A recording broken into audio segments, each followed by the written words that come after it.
Hi friends, a very warm welcome to Skholar. My name is Akshaya and I take your medieval history course here. This is your lesson 6 of the medieval history course, and in this lesson we shall talk about the third dynasty engaged in the tripartite struggle, which is the Rashtrakutas Dynasty. But before we get into the Rashtrakutas Dynasty in detail, let's take a quick recap of what we've covered so far. So far, we have covered the phase 1 of the early medieval India, wherein we have covered all the 3 decades. These were some initial lessons. So this phase, the 600 to 750 AD, has been covered completely. Then the phase 2, which is 750 to 1000 AD, for this phase we have covered, first of all, we understood what is the tripartite struggle and the details, etc. And then we have studied the 2 dynasties out of the 3 dynasties which were involved. We have done the Pratiharas and we have done the Palas dynasty in the last lesson. Now we are moving on to the third dynasty, which is the Rashtrakutas, which we could call as the third corner in this Kannauj triangle. So the Kannauj triangle, just a quick recap, all these 3 powers, Gujaras, Palas and the Rashtrakutas, they were fighting for this fertile Gangetic plains, and particularly the seat, the capital of Kannauj, because this was considered as a symbol of status and might in those times, and it was a rich city, fertile plains and all of those things.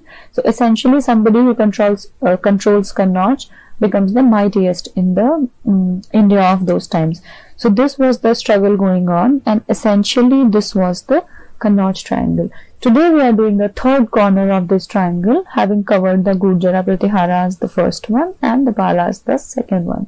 So let's start with the Rashtrakutas dynasty. So the term Rashtrakuta, as we have seen for the term Pratihara and the Palas, the term Rashtrakuta, it means chief of the Rashtra. So the head of the country. This is what this term essentially means. Who were these Rashtrakutas? Where did they come from? So they are presumed to be the feudatories of the Chalukyas. Chalukyas were the ones ruling before them, and the Rashtrakutas were probably one of the feudatories of the Chalukyas. And as has happened so far in the history lessons that we have seen, whenever the power starts declining, the feudatories start coming up. Same thing happened when the central authority or the Chalukyas started declining.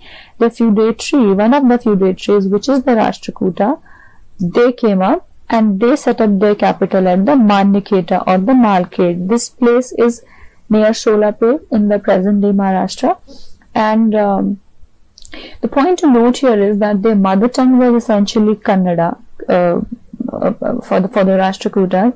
So the historians generally link their origin to the Kannada region. So they think that they must be the Kannadigas because their mother tongue was Kannada language.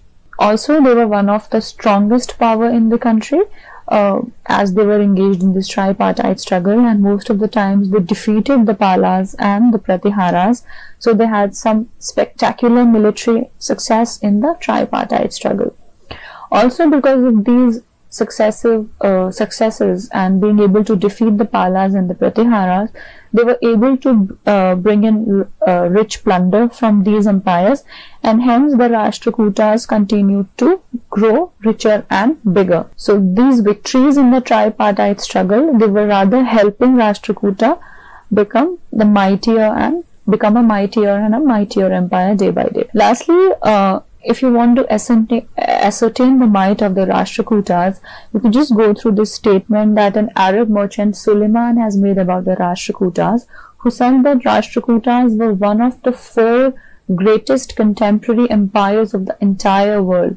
Not just India, the entire world, Suleiman has called him. Suleiman was a traveler, an Arab merchant who was essentially traveling the world, and he is called the Rashtrakutas as one of the 4 great contemporary empires of the entire world. The map shows the extent of the Rashtrakuta at its peak.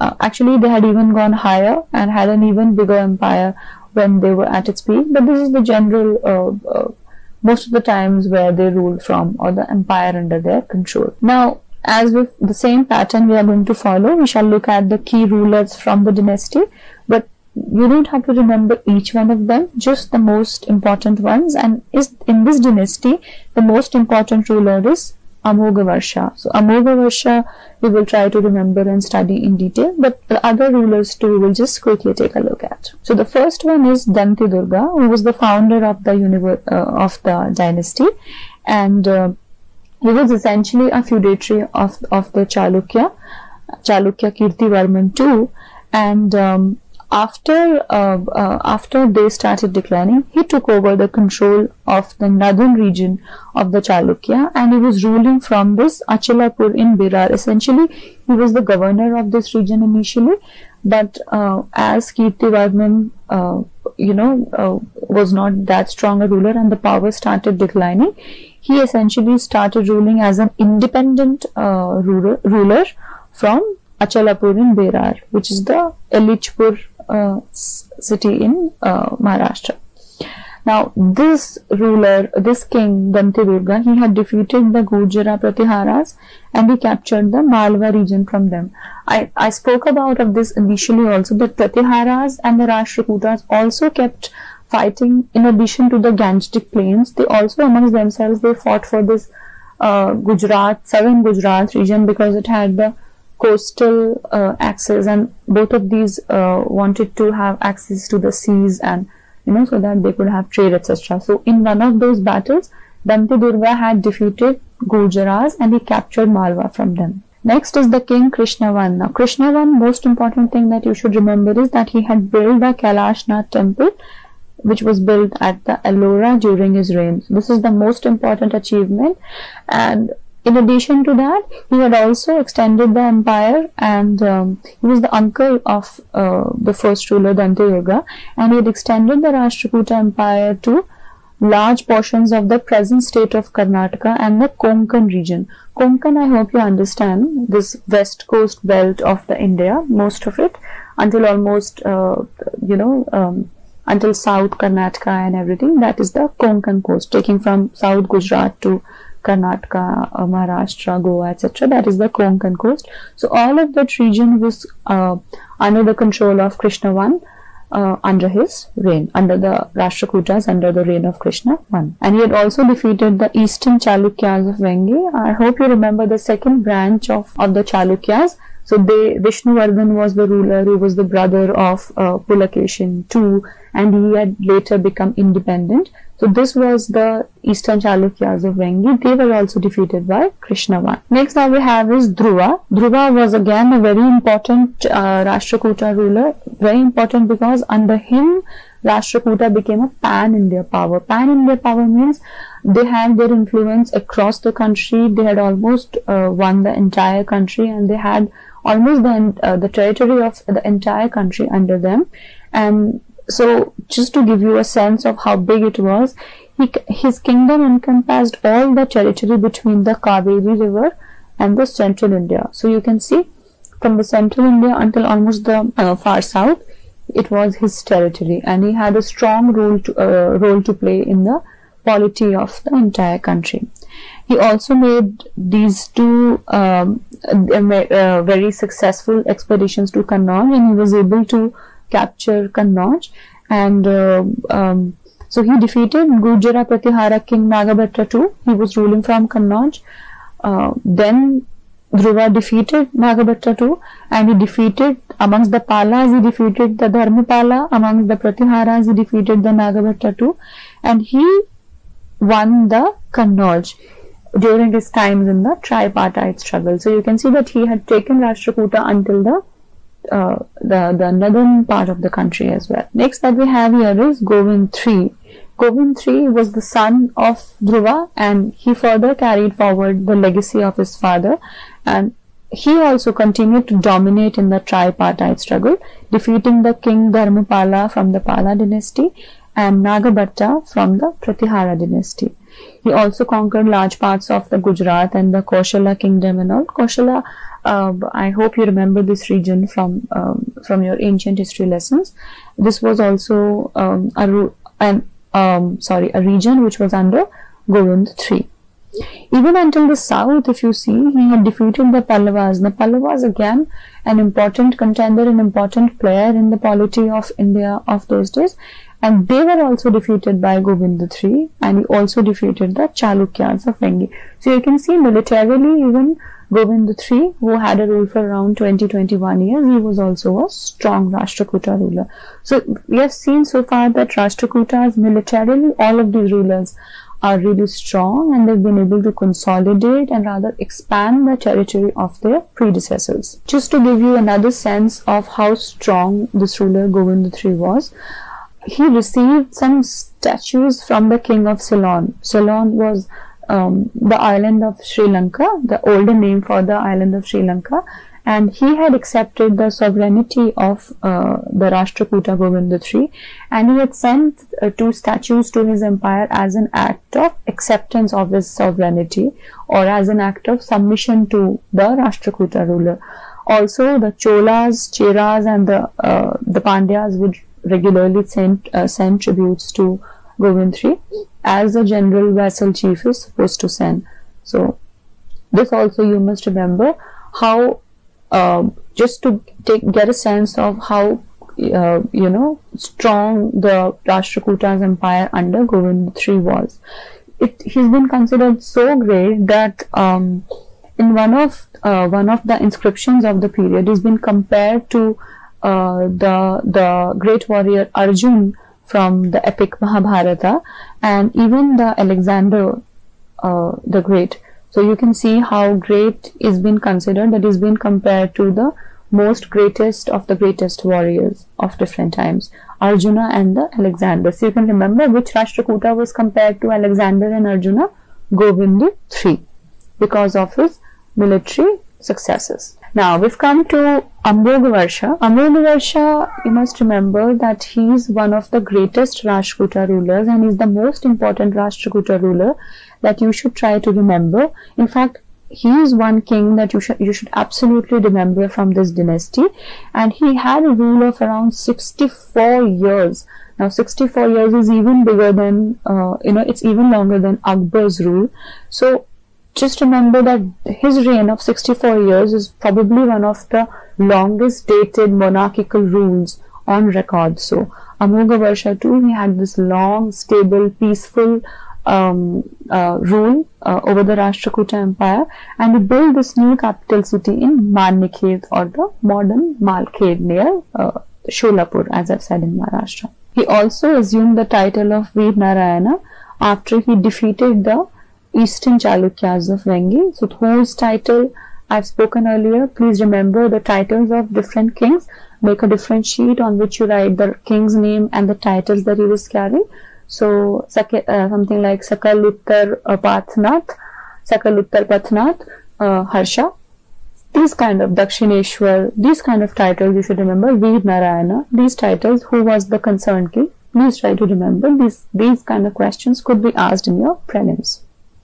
Now, something which differentiated Ambogavarsha from his predecessors was that he was a much more peace-loving and somebody who preferred to maintain more peaceful relations with his neighbor. Instead of trying to subdue them militarily, he would rather believe in friendly relations, and he would engage in the marital ties, etc. So he would marry somebody from he would either marry himself or one of his sons, or would bring a princess from the neighboring territories, and he was a believer of this whole peace with your neighbors, the kind of concept that India has, the Panchsheel doctrine that we also follow.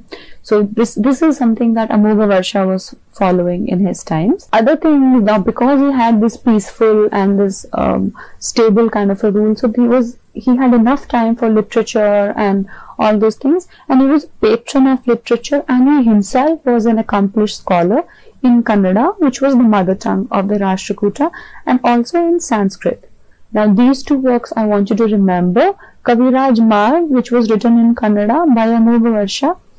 This is something similar to Rajshekhara's Kavya Mimamsa, wherein he is giving a practical guide as how to write a good poetry and composition. So Kaviraj Marga in Kannada, who's the writer? Ambogavarsha. Please remember, put it in that different sheet which I suggested, that you can make a different sheet. As for the titles, make a different sheet for the important works, because this is also a typical question which is asked in the UPSC. Actually, from the ancient and the medieval part, I think I've spoken on this even earlier. Culture, literature, architecture, the culture part essentially is a more important element of your ancient and medieval history. As we go into the modern history, that's a different way to deal it, but for the medieval and the ancient history portion, the culture is extremely important. So this is a part of the culture element. The important literary works, Kaviraj Marg by Amogavarsha in Kannada, and another work is Prashnottara Ratnamalika.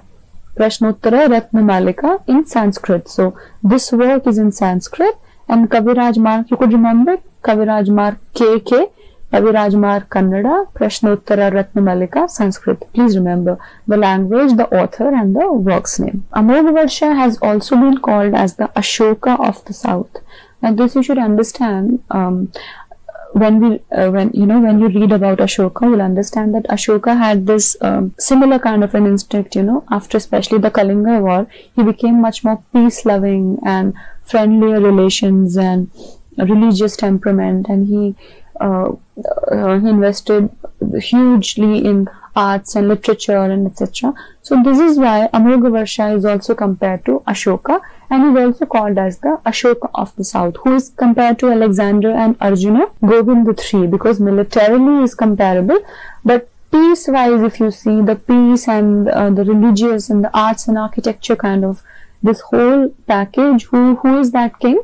Amogavarsha. Amogavarsha is a distinction in the entire Rashtrakuta dynasty, because he is not so much involved militarily as the predecessors, but is rather a much more peace-loving king, and thus is called as the Ashoka of the South. Initially, Amogavarsha was a Hindu, but it is said that towards the end of his rule in the later periods, he had converted to Jainism under his spiritual preceptor and guru Jinasena. This name also you can remember. Please remember, Jinasena was the guru of Amogavarsha, under whom he had converted to Jainism. Now, Amogavarsha's administration, how did it look like? The whole empire had 16 Rashtras or 16 provinces. So each Rashtra was each province or a state, and it was governed by a Rashtrapati. Under each Rashtra, there were many Vishyas governed by Vishyapati, and under each Vishyas, then there were Gramas governed by the Gramapati. So this is how the typical that we have seen for all the dynasties.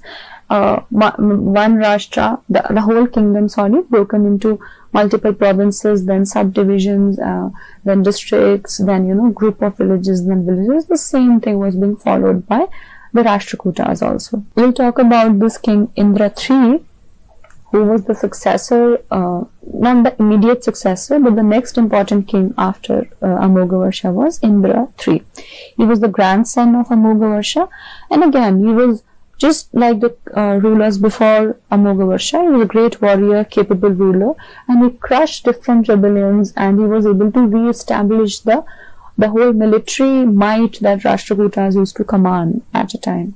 He defeated the Pratihara king Mahipal, and he was the most powerful ruler amongst these three.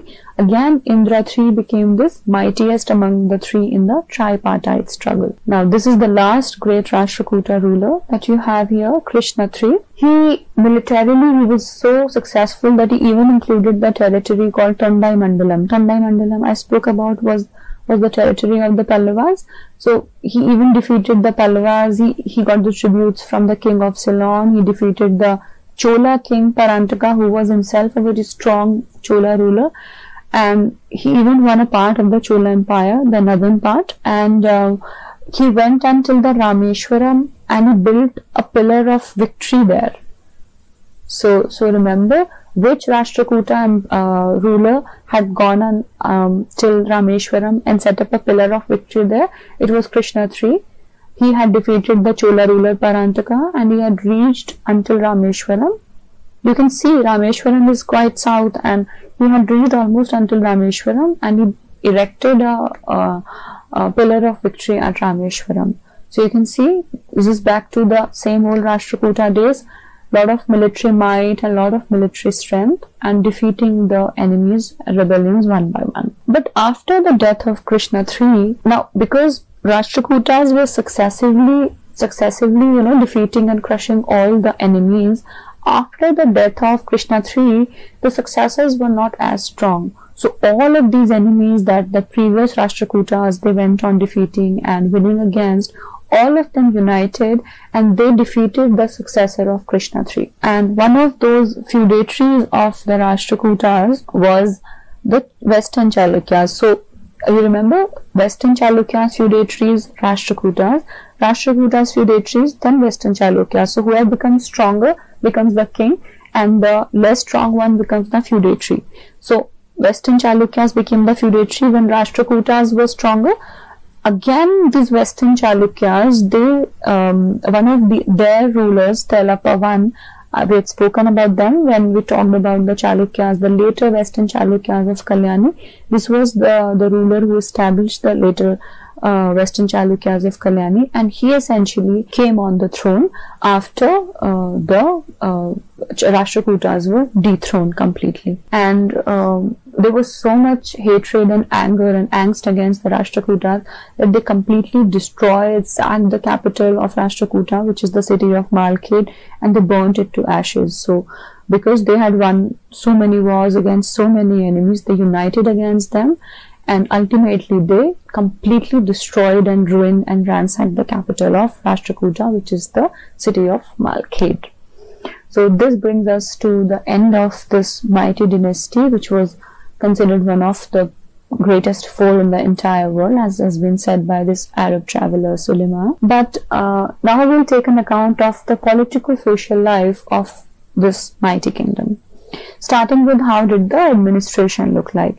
So administration I've already spoken, as it was for particularly for King Amoghavasha, same thing. There was a Rashtra ruled by Rashtrapati, then Vishaya ruled by Vishayapati, then a group of villages called as Nadu ruled by a Nadu Gowda, and finally there was a village level, the unit of administration was village called as Grama ruled by a Gramapati.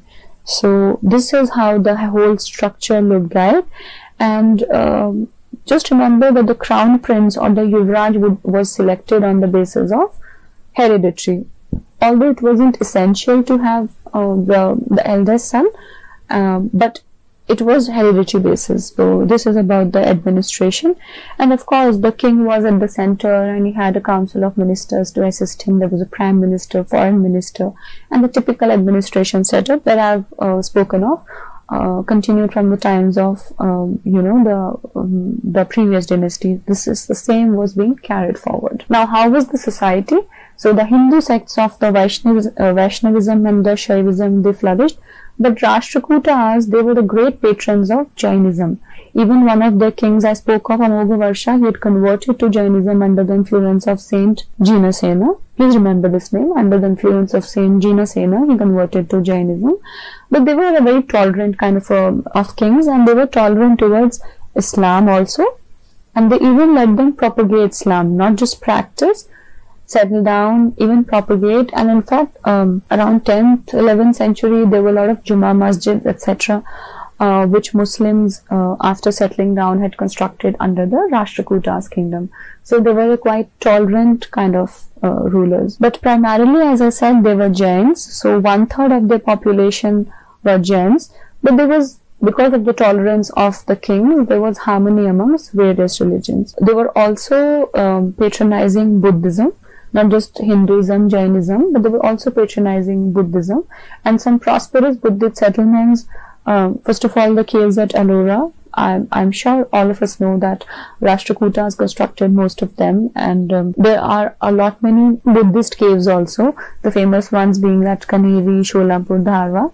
These were some prosperous Buddhist settlements from the times of Rashtrakuta. Let's talk about the economy and the trade. So economy too was in a very flourishing condition, such a mighty and such a prosperous empire, and it was a stable rule. So economy was definitely flourishing. There was a lot of trade and commerce happening between the Deccan and the Arabs. The west coastline I spoke about. So there was an easy facilitation of the maritime trade because they control most of the western sea coast. and many of the items which were exported, cotton yarn, cotton cloth, muslin hide. You don't have to remember all of these, but just to give you a sense of that there was a flourishing trade that was happening in the times of Rashtrakutas. The artist and the craftsmen would form guild, the group of merchants, etc., and they would form guilds or the corporation, and they wouldn't work as individual businesses. Port of Bharuch in Gujarat is very important. It was considered as one of the most important ports. It was under Rashtrakuta and was one of the most important ports in the entire world at that time. Now let's talk about the art and architecture part of the Rashtrakutas, because this is an important element of the Rashtrakutas dynasty, and a very many number of the great architectural marvels that we have today can be attributed to this dynasty. First of all, the Elephanta caves. Now, originally they were called as, this is actually your art and culture element, but I'll just quickly cover these. So, Elephanta were originally called Sripuri, but they were named Elephanta by the Portuguese when they were coming by waters and they saw this huge figure of an elephant, so they started calling it as Elephanta. And there are very famous images of Shiva in various forms in these caves. The Natraj, the dancing Shiva, the Gangadhar, wherein there's Ganges coming out of his hair, and then Ardhanarishwar, half Shiva, half Parvati, and Somskanda, the fourth form. You can see that wherein this is also one of the very famous poses of Shiva. So this is an art and culture element which you're going to study in your art and culture lessons. Just telling you quickly about the Elephanta caves. Now about these caves, the most imposing or the most important figure of this temple is Trimurti. Trimurti is this image that you see here. The three aspects of Shiva as the creator, the destroyer, and the preserver. Trimurti, we know, right? Trinity. Creator, preserver, destroyer. The same has been depicted in one of, and it is quite a huge rock cut sort of a figure that is in these Elephanta caves. Next next marvel that we have from this period is the Kailashnath temple, which is at the Ellora caves.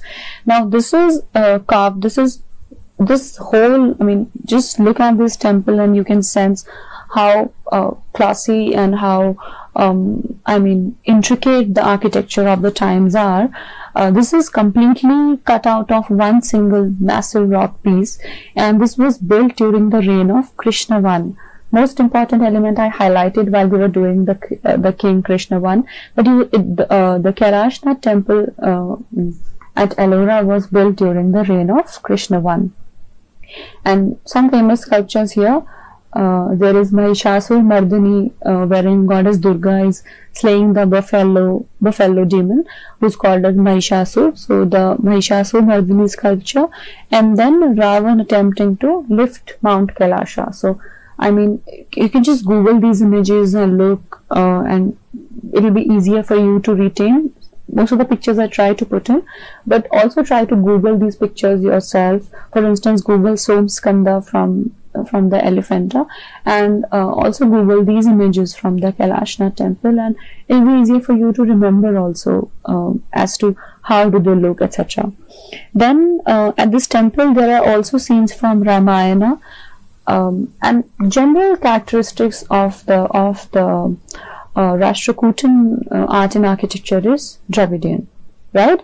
Chalukyas were essentially Vaisara style, wherein it's a fusion or some mix of the Nagara and the Dravidian style, but Rashtrakutas were primarily more Dravidian in style, right? And some other important contributions are these temple at Patadakkal, Kashi Vishwanatha temple, and Jain Narayan temple.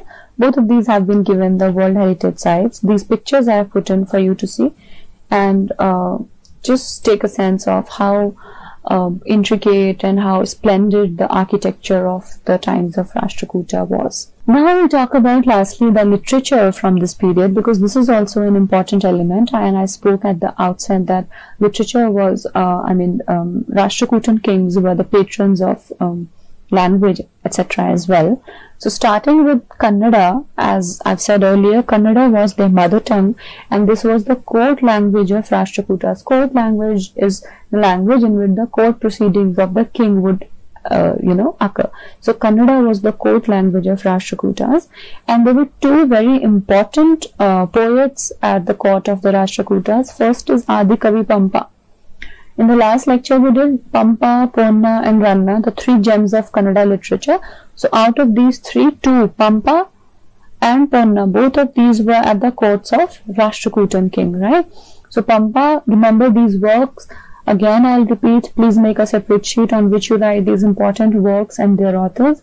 So Pampa had written Adi Purana, and he had also written Vikramarjun Vijaya, which is also known as Pampa Bharat. Basically, this is nothing but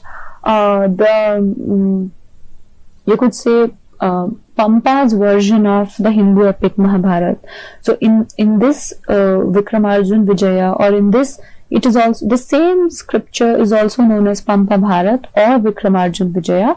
In this scripture is basically compared the Rashtrakutan kings to Arjuna, and his but I mean it is his version of the Hindu epic Mahabharata. So this is being written by, so if they ask you who had written the Kannada version of Mahabharata, Adi Kavi Pampa. Also he had written Adi Purana. They will be easier to remember. Adi Kavi Pampa, Adi Purana. Easier to remember. Adi, something like that.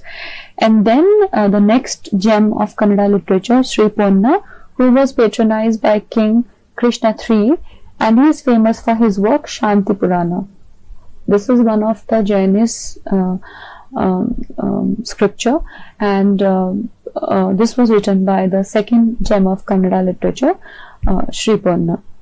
Also, Apabhramsha poet Swayambhu lived at the Rashtrakuta court. Just remember who was Swayambhu. He was an Apabhramsha. Apabhramsha is a language. This is basically it's kind of a distorted form of Sanskrit, etc. So you can just remember Apabhramsha was a language. It was actually a North Indian kind of a language which was spoken before earlier. So this is a language whose poet also lived at the Rashtrakuta court. Now lastly, remember the king Amogavarsha I, the peace-loving Ashoka of the south. He was also an accomplished writer himself, and he had written Kaviraj Marga. Kaviraj Marga, I spoke earlier. It is a guide or a directive text for the aspiring poets and writers. So Kaviraj Marga was written by King Amogavarsha himself. Also some other names, some bilingual writers such as Asaga was also at the court of Amogavarsha, and the mathematician Mahavicharya, who wrote on pure math, was also in the court of King Amogavarsha. So you can just get a sense of this long period of 64 years of Amogavarsha. There was a lot of literary, architecture, and in general in the Rashtrakuta dynasty there was a lot of art and culture development as well, in addition to the military conquest that was happening at the in the rule of Rashtrakutas. This has brought us to the end of the discussion on the Rashtrakutas dynasty. Now I'll just tell you quickly what all have we covered so far.